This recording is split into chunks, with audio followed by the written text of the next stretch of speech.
Welcome to the Reality Revolution. I'm your host, Brian Scott. In today's short episode, I wanted to discuss the Banishing Ritual, more specifically the Lesser Banishing Ritual of the Pentagram.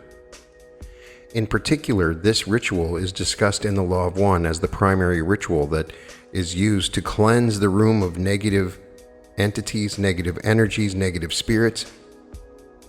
It is something that I have used, and there is a variety of different alternatives for using the Lesser Banishing Ritual of the Pentagram. It is often referred to as the LBRP. It is a powerful way in which you can cleanse the room that you meditate in, and in many ways it's a form of moving meditation. The LBRP is powerful and is something I try to do in many cases prior to meditating, because I only want to invite highly positive energies and entities into my circle of seeking. And it's interesting, there's some different history behind it, but the way they did it in the Law of One is a little different than they do it in other places, and I'll discuss those, but I wanted to discuss the way they do it in the Law of One and give you the specific ritual that you use in the Law of One, and then discuss some of the differences that other people use. The LBRP was largely popularized by Israel Regardie in his discussion of the Golden Dawn when he brought about many of the Golden Dawn ceremonies. I recommend you get the book on the Golden Dawn. It's a gigantic book with so much amazing information, and there are a number of amazing rituals. There is a greater ritual of the pentagram that is an even more complicated ritual than this one. But they emphasize when they talk with Ra about this ritual that it does bring about the magic personality, and when done properly, it can cleanse the room. In the Law of One material, the Ra material, a set of channelings from 1981 through 1984, Ra mentions often the difference in the room when the banishing ritual has been regularly done. I believe that it has power over time. It cleanses the energies, and it's very powerful. There are a number of ways that you can do it. I'm going to give you the basic ritual that they discuss in the Law of One so you can use their technique, which is a little different than other ones. I will also discuss some of the other interesting rituals that are mentioned in the Ra material, including the salt ritual and what they have to say about garlic ritual, as well as the Circle of One. I would recommend reading all that Ra has to say about the banishing ritual and the magic personality.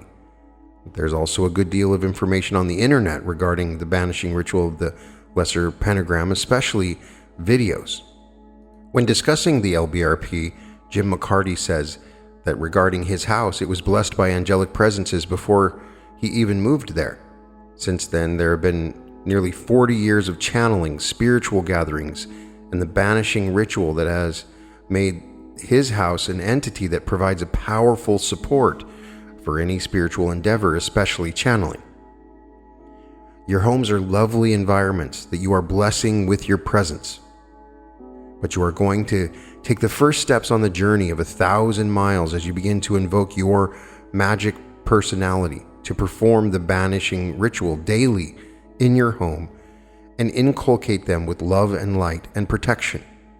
It will take time and dedication, and I'm sure that you will eventually succeed. McCarty explains one of the most important things to do before performing the ritual is a purification of your mind, body, spirit complex, most likely through meditation, prayer, or readings of some kind of spiritual literature. McCarty claims that he performs the ritual after his morning offering, during which he meditates for an hour and a half. He reads spiritual writings like the Bible, Joel Goldsmith, and the Law of One. He prays and sings before performing the ritual. I do not do that. I find myself doing it without that much preparation. I do take a few moments to calm myself down and put myself into a meditative state. And I believe when you do that and you anchor yourself to a meditative state prior to doing it, that it will be more effective and powerful. Before the ritual, Jim McCarty says the following words, which you can say when you do it as well. I seek now to perform the banishing ritual of the Lesser Pentagram in this room to provide protection for this room, and for all that may meditate or channel here, that no negatively oriented entities may enter our circle of seeking, that only positively oriented entities may enter our circle of seeking. I seek no power or personal gain for myself in any way in the performance of this ritual. I seek only to provide protection for this room. I would suggest that the ritual be performed daily in whatever rooms you choose for channeling or meditation. The ritual also must be performed without error to be effective. This is important. If any error in pronouncing the words of the ritual are made, the ritual needs to be performed again until there are no errors. When enunciating the following words in this ritual, don't use your normal voice. Your voice will be a bit louder, as if you're calling these qualities from a distance. Besides the words that are spoken, you also will mentally speak the nature of each of the archangels and visualize their garments and gestures. Each of the words has a special meaning. When I originally learned this ritual and started doing it, I did not actually visualize the garments, and I did not at that time do some of the mental thoughts that are used in the Law of One. That's why I like this ritual. But I'll try to give you the secondary ritual as well, and you can play around with it and use what works for you. First of all, to perform this ritual, begin by facing east, and start the ritual by putting on a mantle or a robe that represents your magical personality.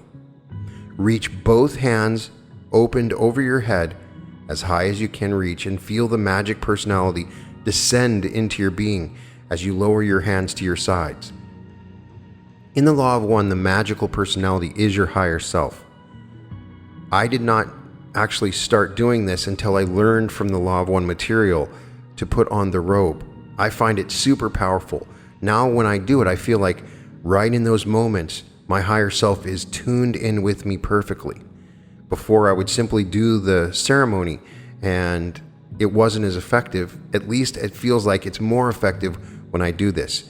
It focuses me and brings about that state where I am connected to my higher self. Secondly, use your right hand with thumb, index, and middle fingers extended and ring finger and little finger folded to again reach as high as you can over your head. Bring your hand down and touch your forehead and vibrate Ate. There are many disciplines that use a steel dagger in doing the ceremony and using the hands instead of the fingers, but I find using the fingers is just fine. And they describe using the fingers. So you raise your hands over your head, you bring it down, and you touch your forehead and you vibrate Ate. Now it's important when you say these words, you don't just say them, you vibrate them. You go low and you bring it out. The longer the better. So you say Ate when you touch your forehead. Then you bring your hand down and touch your chest. And you vibrate Malkuth.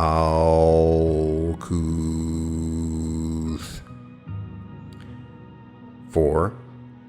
Then use your right hand in the same configuration to touch your right shoulder and vibrate Vegebura. And then 5th, you use your right hand to touch your left shoulder and vibrate Vegedula. And 6th, you clasp both hands together at your chest in the prayer position and you vibrate Leolam Amen. I know that many of you don't like saying words that you don't know the meaning for. So to emphasize these words, Ate means thou art, Malkuth, the kingdom, Vegebura, and the power, Vegedula, and the glory, Leolam, forever and ever. 7th, then still facing east, use the right hand with the fingers folded as before to create a pentagram. Now when I say pentagram, I know that some who are former devout Christians or current devout Christians are immediately triggered by that. They think that this becomes satanic, and it's simply not true. Some even identify the cross as a connection to the pentagram And the use of the pentagram is not related to any sort of satanic ritual. It is a powerful, sacred, geometric symbol that can be used for protection. It is a divine symbol that has been used long ago, and it has power when magically used. So you create a pentagram, and the direction that you create the pentagram is important. If you create it in a certain way, it invokes spirits, and if you do it another way, it banishes them. So you begin at your lower left hip to a point above your head. So you move from your lower left hip to above your head, and then down to your right hip, then up to your left shoulder and over to your right shoulder. Then you complete the pentagram at your left hip. The important thing for the Law of One, Lesser Banishing Ritual, is in particular, they do not move around the room. They just simply do it in a single place. Many of these rituals will take up an entire circle in a room using an east, west, north, and south corner of a room, and it's up to you how you want to do it. I find the Law of One technique powerful, still knowing that it's protecting the entire room. So you go from the left hip up to above your head, then down to your right hip, then up to your left shoulder, and then over to your right shoulder, and then you complete the pentagram at your left hip.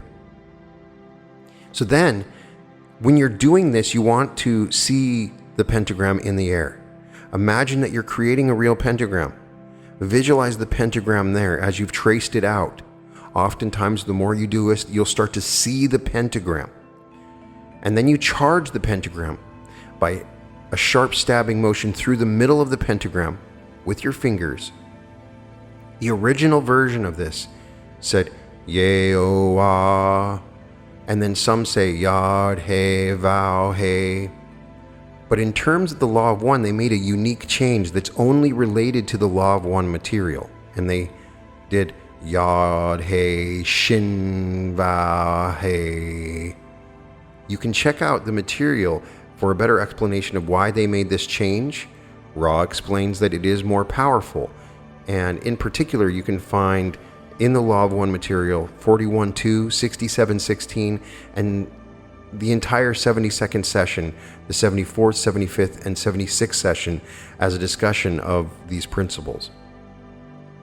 Some people see the pentagram light up in fire, and some people just see it activate in a certain way. But when you do that, it's activated. Then you turn 90 degrees to your right so that you're facing south. And you inscribe another pentagram in the same way by vibrating Adonai. Again, you turn 90 degrees to your right so that you're facing west. Inscribe a third pentagram and charge it by vibrating Ehyeh. Then you turn 90 degrees to your right so that you're facing north, and you vibrate Agela. Some people pronounce it Agla. Now, if you want to know what those mean, these four names are aspects of the universal mind, God, or the one creator. You're invoking God when you're doing and using these names. Next, after you've done this, you turn 90 degrees to your right again so that you're once more facing east. Now, many traditions will trace a circle with their fingers. So when you do the first pentagram and you're done, you trace a circle of light to each pentagram, and some will just simply create the pentagrams. According to the Law of One material, they don't trace the light. That's the small difference. So you turn 90 degrees to your right again so that you are once more facing east, and you spread your arms as far as you can to each side so that you form a cross. Then you invoke each of the archangels while facing east. You don't have to move around, you simply stay facing east. You begin with before me, Raphael. Now sometimes I'll say the name and then invoke it. I'll say before me, Raphael. Raphael. I don't think there's an incorrect way, but that's how I do it. And then you visualize Raphael clothed in a yellow robe, and you mentally say, and the gifts and powers of air. You don't say it out loud. You project telepathically and the gifts and powers of air. The original version of this did not include this telepathic projection and the gifts and powers of air, but I really like it. It feels like I'm making a telepathic connection to the angel at the same time as I'm invoking the angel in that moment.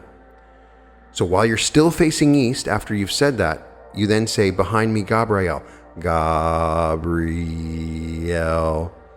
I have known of people, for instance, Damien Eccles, when you listen to his book where he describes how he does this ceremony, he really drags it out. He says, Gabriel.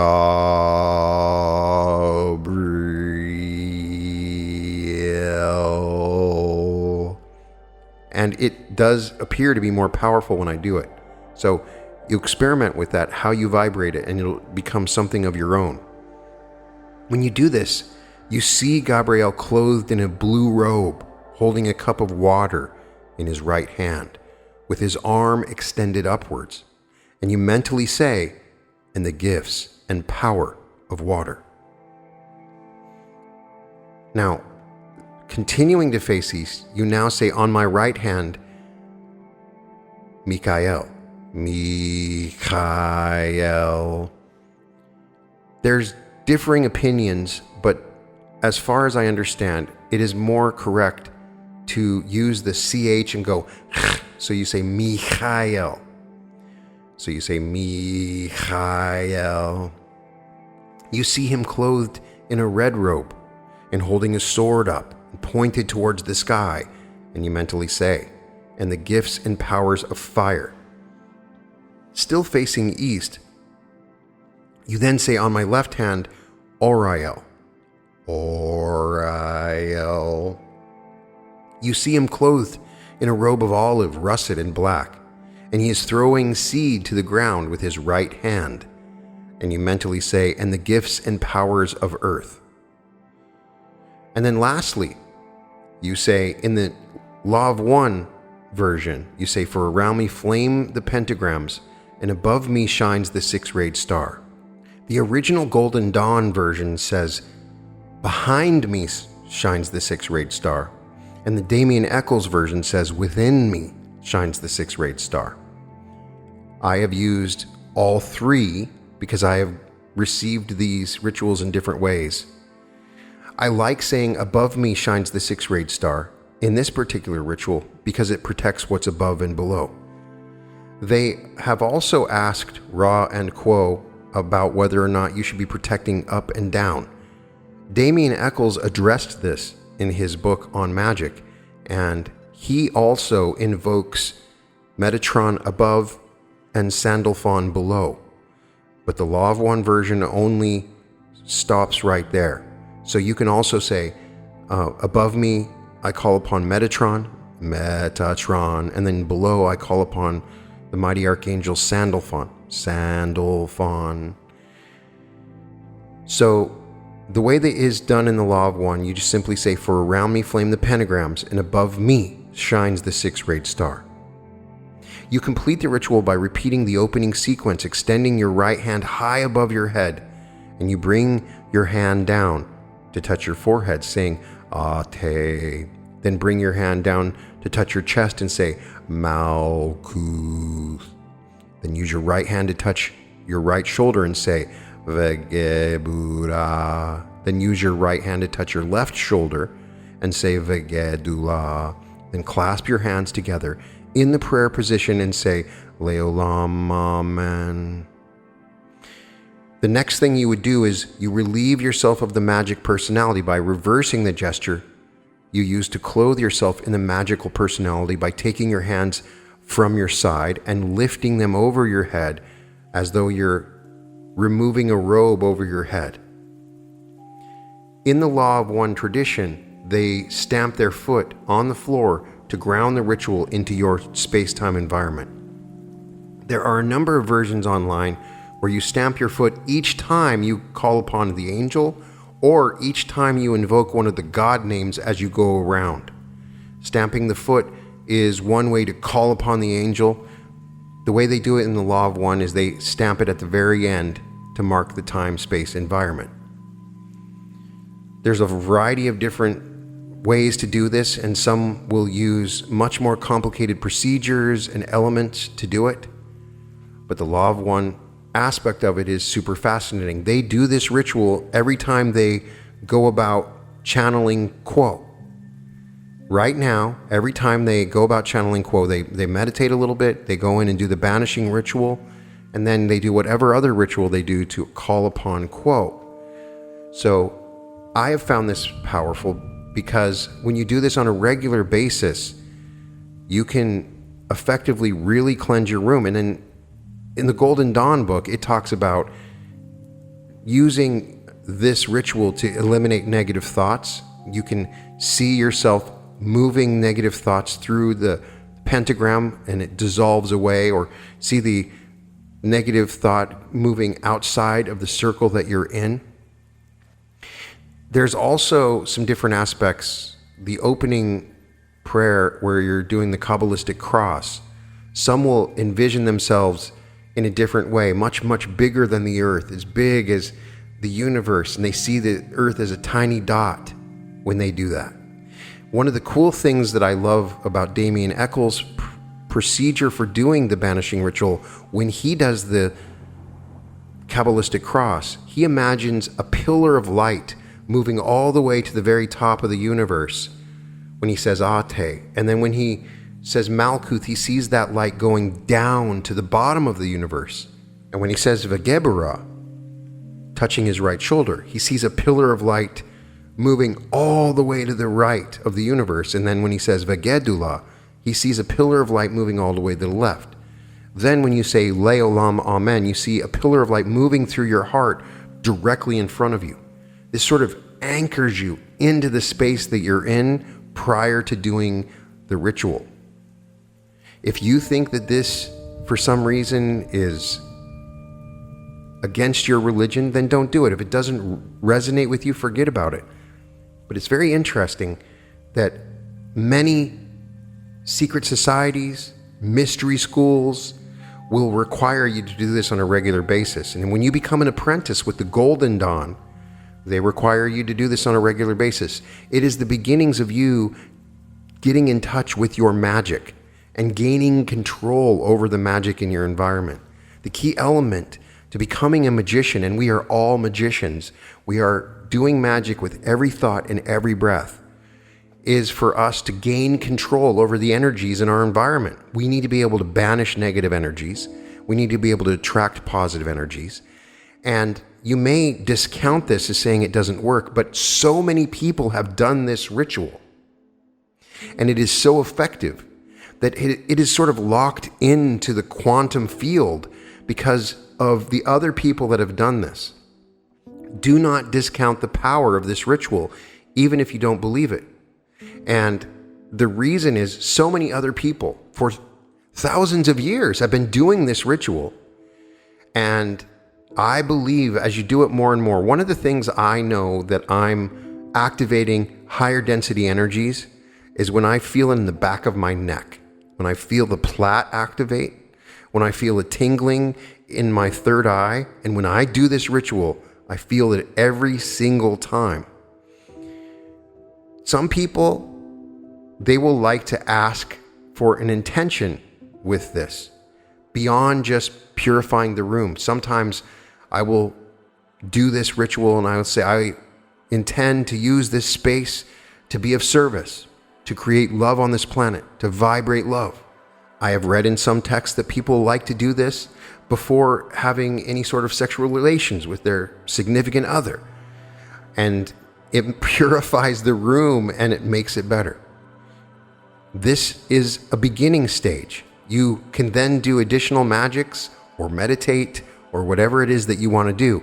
I know of people that prefer to do this ritual before they write, before they do music, before they do creative activities. You're bringing angels and higher energies into your environment and cleaning it out. There is some other interesting rituals that are mentioned in the Law of One that I also wanted to mention. There is the salt cleansing ritual.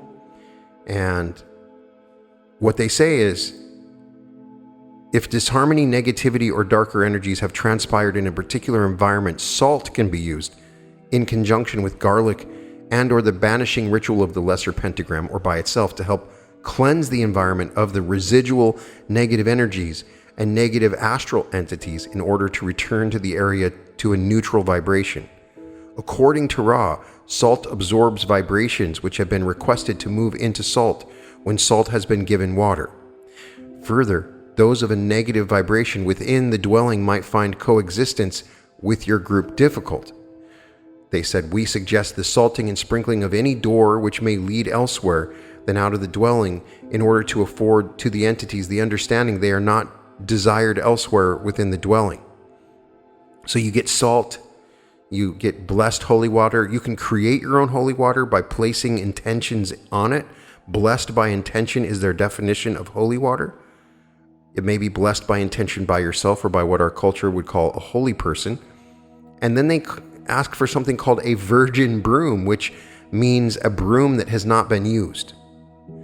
And the first step is to spread an unbroken line of salt on all entries and exits from the building, including windows. It doesn't matter if it is at the interior or exterior windowsill or door sill. On both windowsills and door sills, ensure the salt creates a barrier from one side of the entrance to the other. As Ross says, the salt be poured in the straight line with no gaps. Leave one doorway unsalted for yourself to enter and exit. As you spread the salt, repeat the words, "We praise the one Creator, which gave to salt the ability to enable those friends, to which we wish to bid farewell, to find a new home." Note, if the salt is placed on an exterior windowsill, you want to add additional step 1.5 to this procedure. Figure out how to explain this to your neighbors. Step 2, using your hand, sprinkle the holy water onto the salt and repeat these words. "We give thanks to the one Creator for the gift of water. Over it, the Creator moves its hand and stirs its will to be done. Ensure the salt is dampened by the holy water but not soaked." The third step is allow this to sit for 36 to 48 hours. Do not cross any salt barriers during this time. Enter, exit only through an unsalted doorway. And then the fourth step, using a virgin broom, sweep all salt from the windowsills and doorways into a paper bag that can be discarded or a lined trash can if paper is unavailable.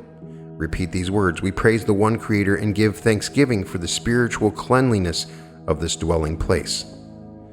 So you repeat steps 1 through 4 for the one doorway which was left uncleansed for entry and exit.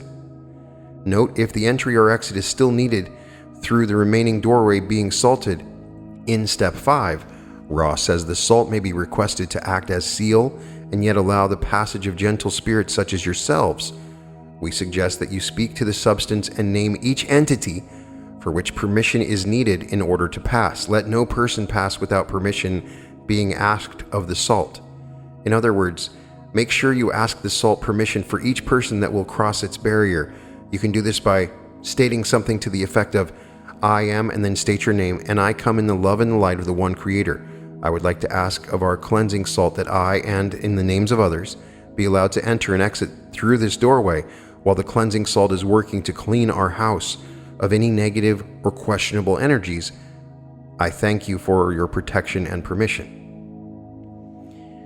In terms of blessing the water, if you'll be blessing the water, we feel the most important component is a focused will, along with a faithful mind, an open heart, and a sincere intention to serve, the exact words being less important. Those words are yours to construct to best reflect your intention. Below are the words that Gary drafted when blessing water, which was used to cleanse his dwelling. He and his wife and Jim sat on the floor in a circle with the water between them while reciting the blessing below. They positioned their hands with palms facing the water. When finished, shared a brief meditation in silence together. The magical potency of this particular ritual is unknown. Tuning ourselves to the one Creator, we clear our energies and set our intentions upon this working. We acknowledge the oneness of all creation. We open ourselves as channels so that the love and light of the one infinite Creator may move through us and into this water. We ask the infinity present within this water to awaken, so that the water may be charged and blessed for purification and service to others working. We thank the water for serving as our friend for the purpose of spiritual cleansing, and we thank the one Creator for this water and the working. Amen. Another interesting portion of the Law of One material mentions garlic. According to Ra, no service to self-astral form will accept coexistence with cut garlic, which I always found kind of funny in a way. So, with garlic, you cut each clove of garlic in half. You hang the cut garlic in an area where the negative energy resides. Ra says that windows and doorways are most appropriate, but it can be hung anywhere with negativity has been sensed. Caller said that Jim hung the garlic like a kebab. Jim reports the garlic has a natural leaf on it, like onions do. He just braided them together. So according to the material, it says that you also should give appropriate words to bid farewell to those of the lower astral. Ra says the hanging of the cut garlic may be accompanied by the words, "We praise the one Creator for the gift of garlic and bless its ability to offer to those friends to whom we wish to bid farewell the arrow which points their way of egress." It seems the length of time may vary depending on the location and the relative infection with negative entities and energies. Ra suggests keeping the cut garlic hanging for 36 hours. According to session 95.4, they give a different length of time for a different dwelling discussed in 105.6, saying the cleansing was needed for only 3 nights and 2 days. This dwelling is benign. And then in 105.6, they give a different length of time and periodicity for a specific area of their new house. We suggest weekly cleansing of the boathouse with garlic, the cut onion, and the walking of a light-filled perimeter. The garlic and onion renewed weekly should remain permanently hung and suspended from string or wire between workings. The ritual words for blessing for the house. When completed, Ra suggests that when request this living entity, the house, that it now be welcoming and absorbent for the vibrations of harmony, love, and thanksgiving, which this group shall then, as the incarnational experience proceeds, offer to the domicile. You then burn the garlic to ashes when you're done, outdoors if at all possible, safely of course.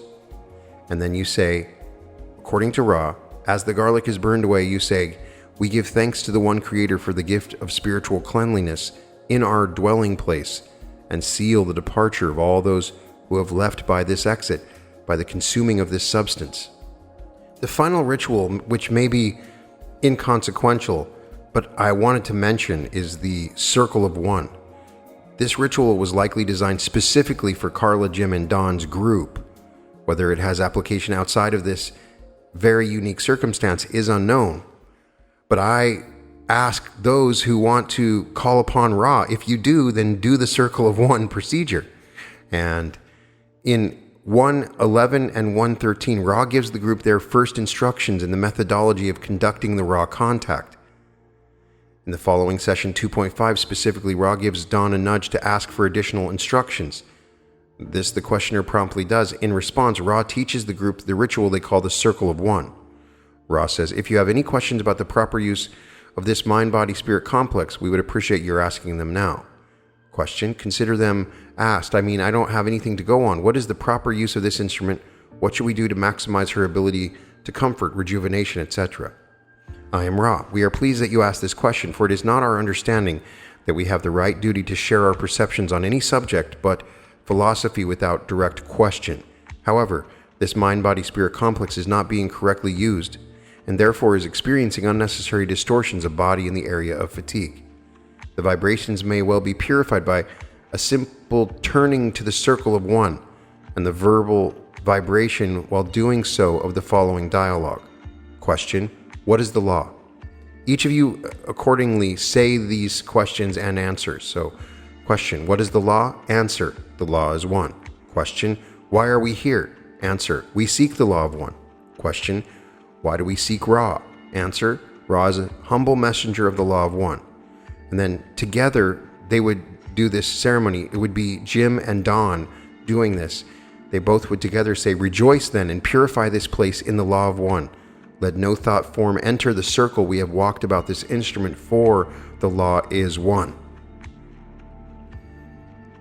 That is how they would do it in their explanation. And in my interview with Jim McCarty, he said they had moments where they did this incorrectly or said the words incorrectly, and they had to go and do it immediately again. So these are some interesting ceremonies and rituals that you can use to purify your house, taken from the Law of One material. I hope it is powerful and I hope it is effective for you. I use these type of rituals when doing meditations, and I love to do it when I do art in particular. I like to create sigils with my art and magical art, and before doing that, I always cleanse the room, and it makes the art better and it makes the experience better.